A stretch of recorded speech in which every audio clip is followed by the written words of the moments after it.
जब 90 के दशक में जब उनका 15 साल था, उसमें क्या हाल था बिहार का। आपको जो कहना है आप नीतियों के आधार पर बातें कीजिए। उसमें परेशानी उनकी और ज़्यादा तब बढ़ जाती है जब उनके खुद के गठबंधन के भीतर कलह की स्थिति उत्पन्न हो रही है। अगर इतनी जानकारी है तो भाई बैठ जाए ना, फिर मुख्यमंत्री के साथ बताएं कि क्या चल रहा है, नहीं चल रहा है, आना है तो कब आना है, कैसे आना है। ये फैसला उनको लेना, निशांत जी को लेना। आएगा तो ज़रूर, हम लोग स्वागत करेंगे अगर वो आते हैं राजनीति में। नमस्कार, दर्श न्यूज देख रहे हैं आप और मैं हूं आपके साथ दक्षा प्रिया। केंद्रीय मंत्री चिराग पासवान पटना पहुंचते ही खूब गरजे हैं। जिस तरीके से सीएम फेस को लेकर के बिहार में एनडीए में कंफ्यूजन चल रहा है, एनडीए के अलग अलग नेता अलग अलग बयानबाजियां करते नजर आ रहे हैं सीएम फेस को लेकर। इसको लेकर भी चिराग पासवान ने बयान दिया है। इसके अलावा कांग्रेस और आरजेडी को भी लेकर क्या कुछ कहते नजर आए हैं, कांग्रेस प्रभारी को लेकर चिराग पासवान क्या कह रहे हैं, और जिस तरीके से पूरे लालू परिवार पर समन हुआ है उसको भी लेकर क्या कुछ कहते नजर आए हैं पटना पहुंचते ही केंद्रीय मंत्री चिराग पासवान। आइए आपको सुनाते हैं। नीतीश जी का जन्मदिन है, मंत्री जी का क्या कहेंगे? ढेर सारी बधाई, हमेशा स्वस्थ रहे, उनका मार्गदर्शन हम लोग को प्राप्त होता रहे। बहरहाल ये बधाई मैं सुबह भी मैं उनको दे चुका हूँ, उनका रिप्लाई भी हमको मिल गया है, बट हाँ आप सबके माध्यम से पुनः एक बार उनको बधाई देता हूँ। तेजस्वी जी का एक ट्वीट आया है कि बिहार में 15 साल से पुरानी गाड़ी चलना बंद है, तो ये उल्टा पलटेगी सरकार। 20 साल से क्यों जो लेके उन्हें इसको हटाया जाए। देखिए, अगर वो 15 साल की बात करते हैं तो ये 15 साल फिर उनका भी याद रहेगा सबको। जब 90 के दशक में जब उनका 15 साल था, उसमें क्या हाल था बिहार का। देखिए, हकीकत है ये इस तरीके के बातें करना, नेता प्रतिपक्ष हैं वो, कभी मुख्यमंत्री जी के ऊपर व्यक्तिगत टिप्पणी करते हैं, 15 साल की गाड़ी की बात करते हैं। आप नीतियों पे कोसिए ना, आपको जो कहना है आप नीतियों के आधार पर बातें कीजिए। इस तरीके की बातें करना, जिस पद पर वो हैं कम से कम उस पद को, गरिमा को वो शोभा नहीं देता।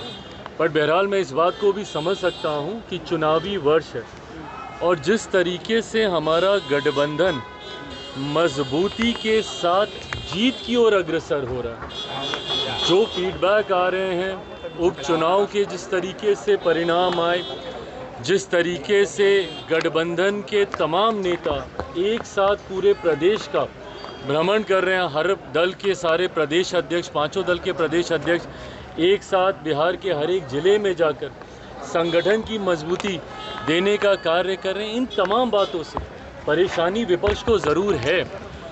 उसमें परेशानी उनकी और ज़्यादा तब बढ़ जाती है जब उनके खुद के गठबंधन के भीतर कलह की स्थिति उत्पन्न हो रही है।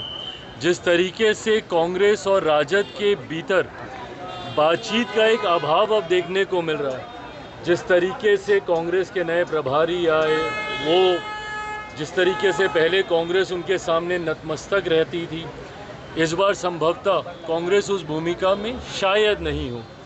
ऐसे में ये तमाम बातें कलेक्टिवली परेशान तो विपक्ष को कर ही रही हैं, और इसीलिए ये सारी बातें करना, 15 साल पुरानी गाड़ी नहीं चलेगी, ये नहीं चलेगी, ये तमाम बातें जनता के हाथ में हैं। जनता ने उपचुनाव में भी अपना फैसला सुना दिया, लोकसभा के चुनाव में भी जनता ने अपना फैसला सुना दिया, और अब जब कुछ महीने बाकी हैं विधानसभा के चुनाव में, उसके परिणाम भी पूर्णतः एनडीए के पक्ष में आएंगे। 225 से ज़्यादा सीटें जीतकर हम लोग सरकार तेजस्वी यादव ने कहा है कि बीजेपी के नेता और जेडीयू के नेता, कुछ बीजेपी के नेता जेडीयू के नेता मीटिंग कर रहे हैं कि निशांत राजनीति में नहीं आए। तेजस्वी यादव ने कहा, आप वेलकम करेंगे उनको क्या पता है ये। अगर इतनी जानकारी है तो भाई बैठ जाए ना, फिर मुख्यमंत्री के साथ बताएं कि क्या चल रहा है, नहीं चल रहा है। बिना सर पैर के इस तरीके की बातें करने का कोई मतलब नहीं। और सबसे पहली बात तो इस पे किसी को बात ही नहीं करनी चाहिए। ये फैसला एक व्यक्ति विशेष को लेना है, उनको लेना है कि उनको राजनीति में आना है, नहीं आना है, आना है तो कब आना है, कैसे आना है। ये फैसला उनको लेना, निशांत जी को लेना। आएगा तो ज़रूर, हम लोग स्वागत करेंगे अगर वो आते हैं राजनीति में। पर इस तरीके की भ्रमित बातें करना, आप नेता प्रतिपक्ष हैं भैया, आपके पास और बड़ी जिम्मेदारी है। इस तरीके से भ्रम फैलाना ये कतई आपको शोभा नहीं देता। मंत्रिमंडल बोल रहे हैं कि 25 में पापा ही सीएम बनेंगे, ये सब जो बोल रहे हैं कोई बात नहीं है, कैसे देखते हैं आप? भाई बिल्कुल हम मानते हैं कि 2025 विधानसभा चुनाव परिणामों के बाद एनडीए की सरकार बनेगी, मुख्यमंत्री जी के नेतृत्व में चुनाव लड़ेंगे और वो पुनः मुख्यमंत्री बनेंगे। मंत्रिमंडल का विस्तार हुआ है और कहा यह जा रहा है कि जो लोग मंत्रिमंडल में आए हैं वो लोग, उन लोगों का बैकग्राउंड देखना चाहिए क्या है। तेजस्वी यादव ने कहा है कि क्रिमिनल माइंडेड है, रिकॉर्ड देखा जाए। ऐसी बातें कम से कम इनको नहीं करनी चाहिए, क्योंकि एक उंगली अगर ये किसी और पे उठाएंगे तो बाकी की उंगलियां इन्हीं के ऊपर उठेंगी। समन अभी आया ना फिर से पूरे परिवार को।